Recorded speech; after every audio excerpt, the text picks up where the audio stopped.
할렐루야. 여러분 신앙생활 하면서 혹시 이런 생각 한번 해보신 적 있어요? 하나님께서 나를 과연 사랑하시기나 하는 걸까? 하나님께서 나를 얼마나 사랑하시는 걸까? 아니면 하나님께서 정말로 나를 사랑하시기나 하는 걸까? 이렇게 의심할 때가 있을 것입니다. 저는 어렸을 때 부모님들이 농담 반 진담 반으로 이런 얘기를 했어요. 야, 너는 다리 밑에서 주워왔어. 그리고 저는 진짜 우리 아버님 어머님이 진짜 부모가 아닌 줄 알았어요. 나중에 한참 뒤에나 그 의미를 깨달아갖고 아이, 이 양반들이 농담한 거구나. 근데 애들은 그 얘기 들을 때 심각합니다. 야, 이거 우리 부모가 진짜 우리 부모가 아닌가 보다. 그래서 여러분 가끔 부모님의 사랑을 의심해 보기도 하고 하나님의 사랑을 의심하면서 성장했던 것 같습니다.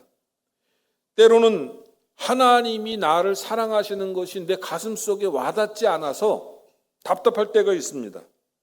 여러분 그럴 때에 어떻게 하나님의 사랑을 다시 회복하시는가? 오늘 저는 이 성경의 말씀을 가지고 그것을 말씀드리려고 합니다. 하나님께서 우리를 어떻게 존귀하게 여기시는지, 우리를 어떻게 사랑하시는지 오늘 성경의 말씀을 통해서 그것을 알려드리도록 하겠습니다. 오늘 본문의 말씀을 읽은 말씀은요, 우리에게 판결 흉패라고 하는 것을 알려주고 있다라고 하는 것입니다. 같이 한번 해보실까요? 판결 흉패. 이 판결 흉패는 제사장의 옷에 있는 특별한 부분입니다. 어디에 있느냐면요, 판결 흉패는 오늘 15절에 말씀하고 있는데 보여주시죠.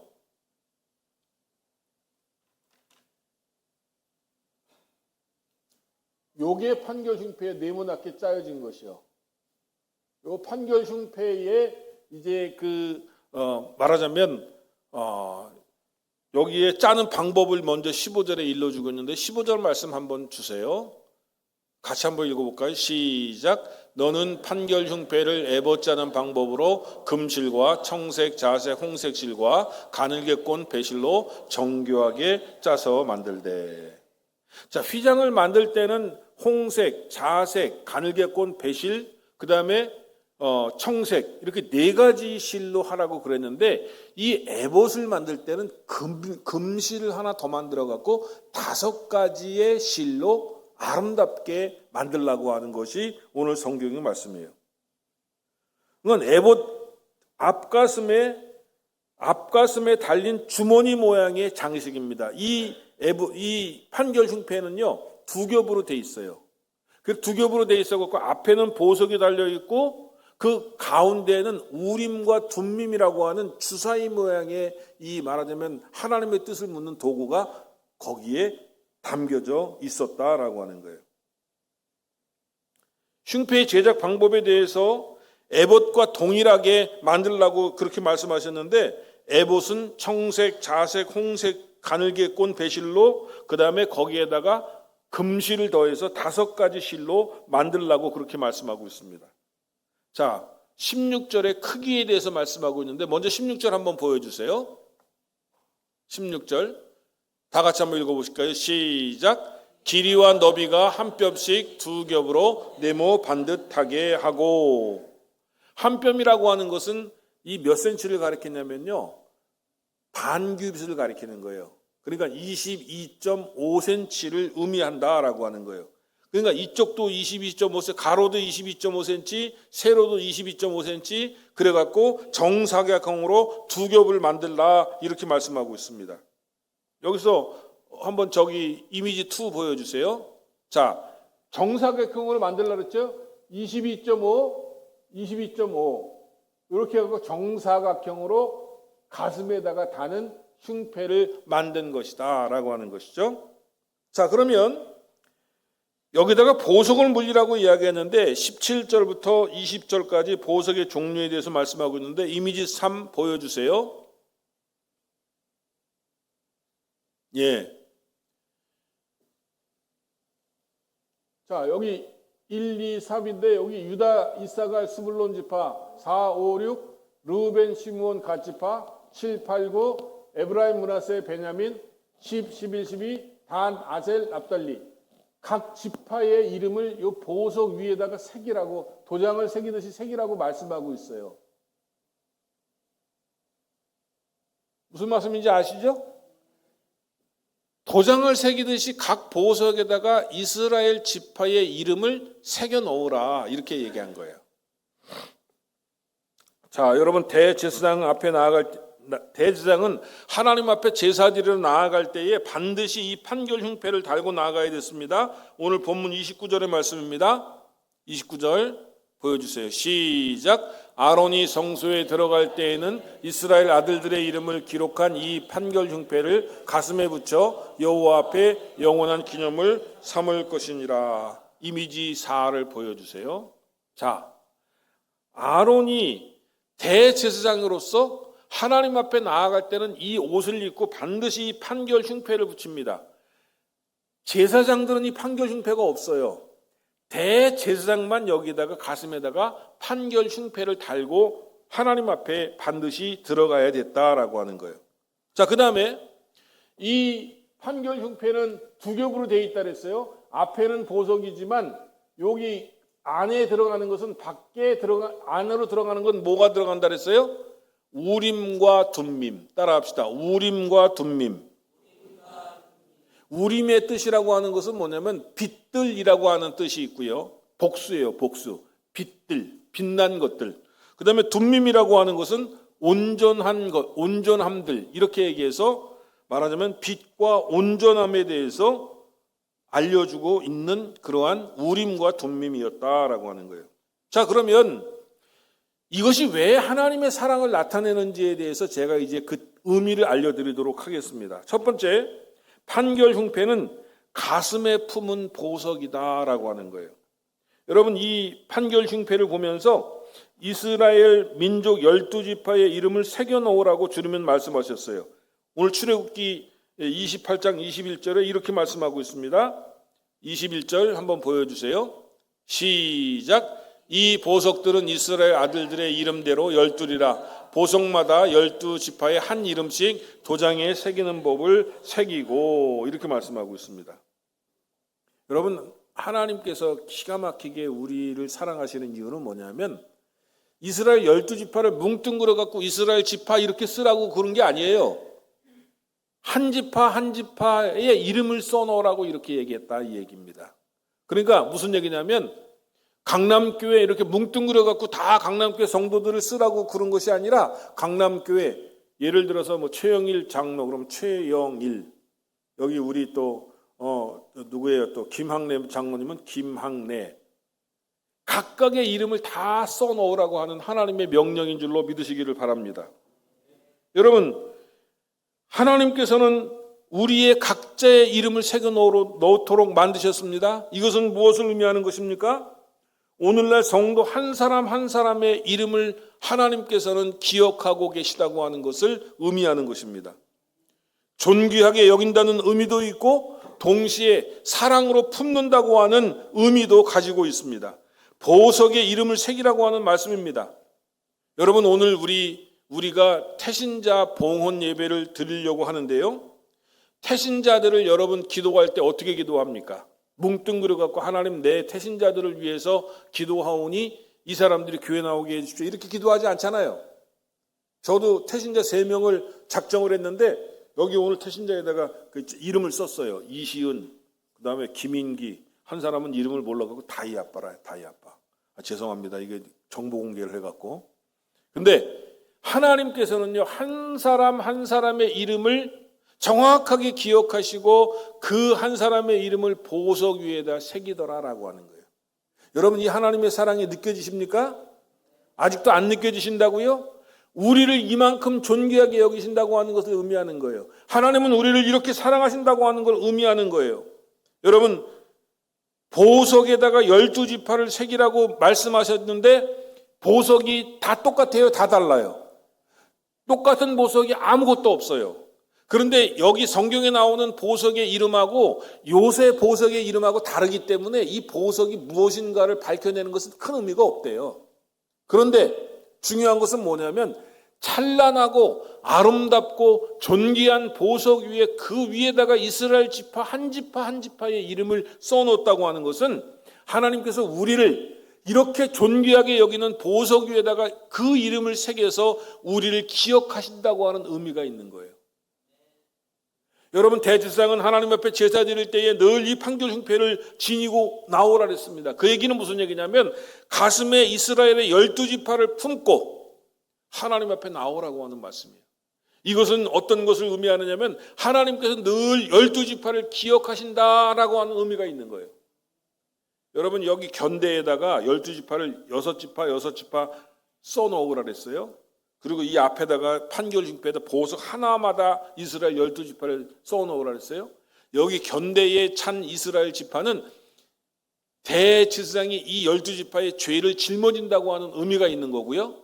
가슴에다가 판결 흉패를 붙이고 나아가는 것은 하나님께서 이스라엘 12지파를 늘 기억한다라고 하는 의미가 있는 거예요.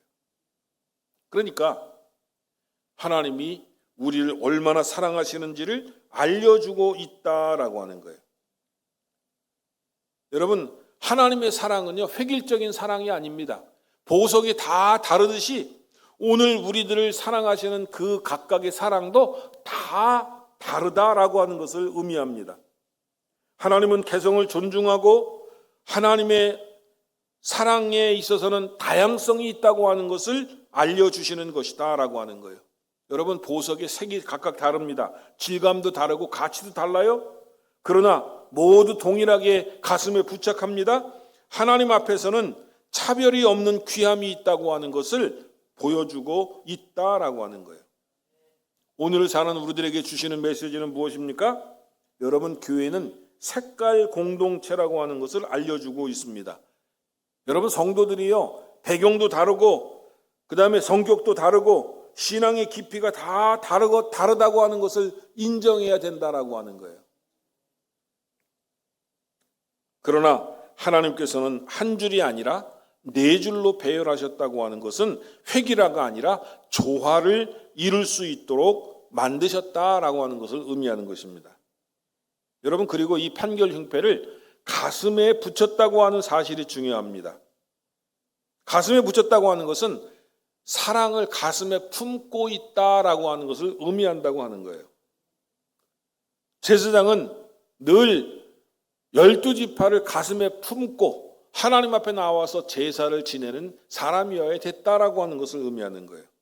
사랑하는 성도 여러분, 오늘 우리는 제사장처럼 하나님 앞에 부름받은 존재입니다. 그렇다면 오늘 우리의 가슴에는 누가 있습니까? 아직 예수 안 믿는 사람의 이름이 여기에 가슴에 붙어 있지 않습니까? 나의 남편, 나의 아내, 그리고 나의 형제, 그리고 나의 이웃, 나의 친구, 그리고 나의 태신자, 이분들을 가슴에 품고 하나님 앞에서 한 사람 한 사람의 이름을 불러가면서 여러분, 우리는 기도해야 될 줄로 믿습니다. 오늘 태신자를 품고 가슴에 품고 기도하는 여러분, 혹시 태신자를 판단하고 있지는 않습니까? 저 사람은 아무리 내가 예수를 증거해도 예수 믿을 사람이 아니야.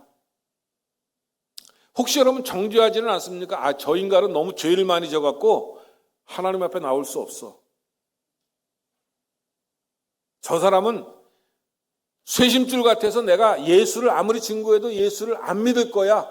여러분, 이렇게 판단하지 마십시오.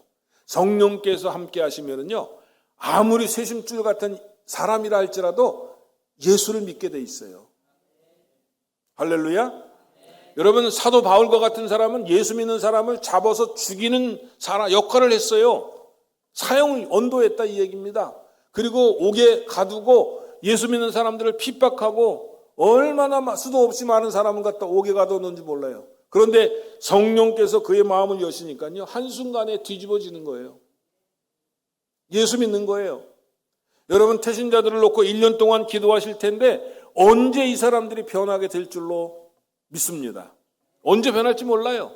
하나님께서 그의 마음문을 열어주시면 반드시 그 사람이 하나님을 믿게 되는 줄로 믿으시기를 바랍니다. 두 번째로요, 우림과 둠밈이라고 하는 것은 하나님의 뜻을 묻는 신앙 자세를 의미하는 것입니다. 오늘 출애굽기서 28장 30절에 이렇게 말씀하고 있어요. 다 같이 다시 한번 읽어볼까요? 시작.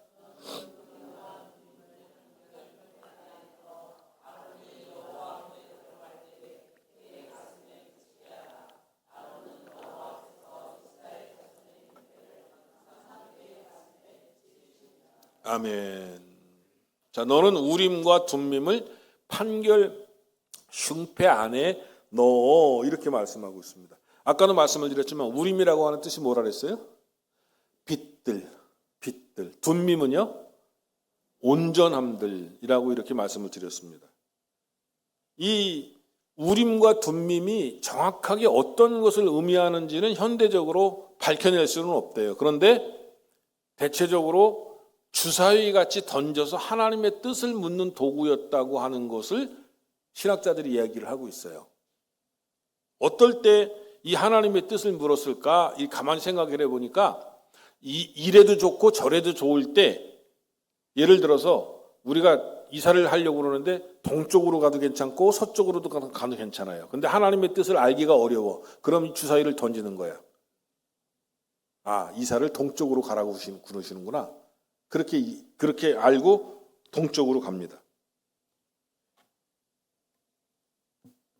하나님의 뜻을 분별하려고 할 때에 여러분, 우리가 때로는 하나님의 뜻을 모르고 행동할 때가 있다라고 하는 거예요. 그러니까 하나님의 뜻을 모르면 어디로 갑니까? 점집으로 가요. 점집. 아, 내가 점 봐야지 하나님의 뜻을 알 수 있어. 그래갖고 점사를 보러 점집으로 몰래 갑니다. 크리스천인 거는 싹 가리고, 그리고 몰래 가는데 점괘가 나와요, 안 나와요? 안 나와요? 진짜예요? 안 가요? 아이고, 점집에 권사님들이 잘 드나던데 집사님들은 안 가시는 모양이구만. 점집에 잘 가는데, 글쎄 제가 군대 군목으로 있을 때 어느 집사님한테 간증을 들은 적이 있어요. 간증을 들은 적이 있는데 이분이 그 집사님인데, 집사님 친구분이 하도 이렇게 점 보는 걸 좋아한대. 그래갖고 하루는 점을 보러 갔대요. 그 친구 점을 다 봐주고 친구가 이 점사한테 그렇게 얘기했다니까, 점 보는 사람한테 아이고 내 친구도 좀 점 좀 봐달라고 그렇게 이야기를 했다는 거예요. 근데 그 점쟁이가 용한 점쟁이였대요. 그 딱 친구를 보더니 저 가방 안에 있는 것 때문에 내가 점을 못 본다고 그러더래. 그 가방 안에 뭘 갖고 왔냐면 성경을 갖고 갔대요. 잘 들으시기 바랍니다. 여기 이거 잘 들어야 돼. 성경이 있어갖고 저 사람은 예수 믿는 사람이라 점괘가 안 나온대. 할렐루야. 예수 믿으니까 하나님의 장중에 붙잡혀 있는 사람이니까 귀신이 이 사람을 파악을 못하는 거예요. 만약에 점괘가 나왔다면 둘 중에 하나요. 그 점쟁이가 가짜든지 아니면 내가 예수를 안 믿든지 둘 중에 하나여야 점괘가 나오는 거예요. 예수 믿는 사람 점괘가 나오면 큰일 나는 거예요. 할렐루야. 뭐 알긴 아셔? 큰일 나요. 점괘 나오면 예수 믿는 사람이 믿음 없는 거예요. 그럼 믿음 없는 거예요. 저희 아버님이 그 얘기를 하시더라고요. 저희 아버님이 이 귀신을 쫓아내는 믿음의 명장이셨는데, 귀신들이요, 집사님 권사님들이 돌러갖고 이렇게 돌러갖고 그냥 귀신을 쫓아내려고 기도를 막 매일 밤에 모여갖고 한 달 동안을 기도하면 나중에 귀신이 나가는데, 믿음이 없는 집사들 오잖아요. 그러면 너는 누구냐 그런데 만만하게 보는 거야, 귀신이. 왜? 믿음이 없으니까. 조심하셔야 돼, 여러분. 집사님들 권사님들 믿음이 없어갖고 점집에 가시는 분들이 있는 것 같은데 절대로 그러면 안 돼. 그 점괘가 나오면 그건 가짜든지 아니면 내가 가짜 신앙이 있는 둘 중에 하나예요. 할렐루야. 아예 가질 마. 그러니까 혹시라도 여러분 확인하려고 해보려고 한번 점집에 또 가보는 거 아닌지 모르겠네. 우림과 둠밈이라고 하는 것은 현대에 필요 없다고 하는 게 신학자들의 입장이에요. 왜냐하면 하나님의 뜻을 모르는 게 없다는 거예요. 하나님의 뜻을 알려면은요, 하나님의 말씀을 보면 하나님의 뜻을 안 돼요. 무슨 얘기냐면, 여러분, 하나님께서 사람을 사랑하시는 것이 하나님의 뜻이에요? 미워하는 게 하나님의 뜻이에요? 당연히 사랑하는 게 하나님의 뜻이야. 사명을 이루는 것이 하나님의 뜻이에요? 사명을 이루지 않는 것이 하나님의 뜻이에요? 하나님의 뜻은 사명을 이루는 거예요. 자, 복음을 전파하는 게 하나님의 뜻이에요? 전파하지 않는 게 하나님의 뜻이에요? 전파하는 게 하나님의 뜻이에요. 말씀에 이미 하나님의 뜻이 명시적으로 기록되어 있다라고 하는 거예요. 그런데 그럼에도 불구하고 내가 강남교회를 나가야 되는지 저기 다른 교회를 나가야 되는지 그거를 둘 중에 놓고 기도하면은 이게 성경에 기록되어 있습니까? 안 있습니까? 기록이 안 돼 있어. 그러면 뭐 해야 돼요? 그건 기도해야 돼요. 기도해야 돼요. 그러면 머리가 자꾸 가는 쪽이 있어. 아, 그래, 하나님이 강남교회 가라고 하시는 거구나. 그래, 강남교회 가면 돼. 할렐루야. 저는 우리 강남교회 나오는 성도들이요, 참 좋은 성도라고 생각을 해요. 하나님께서 인도하셔서 강남교회 나오신 거예요. 오늘 여러분들이 나오고 싶어서 강남교회 온 것이 아니라 하나님께서 인도하셔서 강남교회 오신 거라니까요. 할렐루야. 강남교회 좋은 교회니까 하나님이 인도하신 거예요. 예, 그렇게 해서 하나님 앞에 우리가 기도하면 하나님께서 하나님의 뜻을 알려주시고요. 그 다음에 더 중요한 것은 뭐냐면 내 영혼 속에 누가 계시냐면 성령님께서 계셔요. 그래서 자꾸 성령님께서 소원을 주시는 것이 하나님의 뜻이에요. 여러분, 하나님 앞에 헌금하는 것도요, 믿음이 있어야 헌금하지요, 돈 있다고 헌금하는 거 아니에요. 할렐루야. 아이고, 하나님께서 자꾸 내 마음에 감동을 주시는데 하나님 100만 원을 헌금하라고 자꾸 감동을 주시는 거야. 아멘 하시는 분 아무도 없네. 할렐루야. 하나님께서 1000만 원을 헌금하라고 자꾸 감동을 주시네. 할렐루야. 더 큰 단위가 나오면 그냥 뒤로 쓰러질 것 같아가지고 제가 못하겠어요. 자꾸 마음에 하나님, 제가 비록 부족하고 연약하지만 제가 가진 것도 많지 않지만 하나님 앞에 그렇게 헌금을 하고 싶어. 여러분, 헌금하는 것도 큰 은혜인 줄 아셔야 돼요.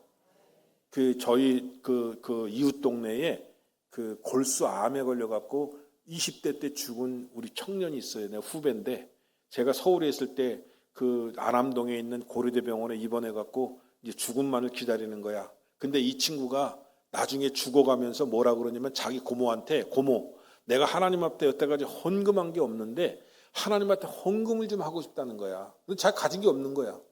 고모한테 부탁을 하는 거야. 고모, 나 대신 헌금 좀 해주시오. 그래갖고 이 고모님이 믿음이 또 있는 분이야. 그래, 알았어. 내가 너를 대신해서 헌금을 하마. 그래갖고 헌금을 했어요. 여러분, 헌금을 하고 싶어도 헌금을 못하는 분이 있어요. 그런데 하나님 앞에 내가 헌금을 해야 되겠다 감동이 와갖고 하나님께서 헌금하도록 이끄시는 것도 하나님의 성령의 뜻이다라고 하는 거예요. 할렐루야. 그렇게 해서 여러분, 우리가 성령께서 역사하셔서 내가 하나님의 뜻을 알고 그 하나님의 뜻을 이루어 드릴 수 있다라고 하는 것이 오늘 우림과 둠밈을 대신하는 하나님의 뜻을 아는 도구다라고 하는 거예요. 사랑하는 성도 여러분, 하나님께서는요, 우리에게 판결 흉패를 주셨다고 하는 것은 하나님께서 나를 극진하게 사랑하신다고 하는 것을 나타내는 표징이고요. 우림과 둠밈을 하나님께서 그 판결 흉패에 넣게 하신 것은 내가 하나님의 뜻을 깨닫고 추구하도록 만드시는 하나님의 섭리였다라고 하는 거예요. 우리 믿음의 사람은 하나님 앞에 기도함으로, 성경을 봄으로, 성령께서 성령을 의지함으로 하나님의 뜻을 알고 나의 길을, 인생길을 걸어가는 것이다라고 하는 거예요. 이 판결 흉패를 통해서 하나님의 사랑을 깨닫고 하나님의 뜻을 깨달음으로 말미암아 복된 삶을 살아가시기를 주님의 이름으로 축원합니다. 주님께서는 우리를 위하여 십자가에 달려 죽으시고 놀라운 사랑을 보여주셨고 하나님의 뜻대로 살도록 우리를 오늘도 돌보아 주시고 오늘도 우리를 채근하시는 예수님이신 것을 믿으시기 바랍니다. 이번 한 주간 삶을 사실 때에 놀라운 축복 가운데 살아가시기를 주님의 이름으로 간절히 축원합니다.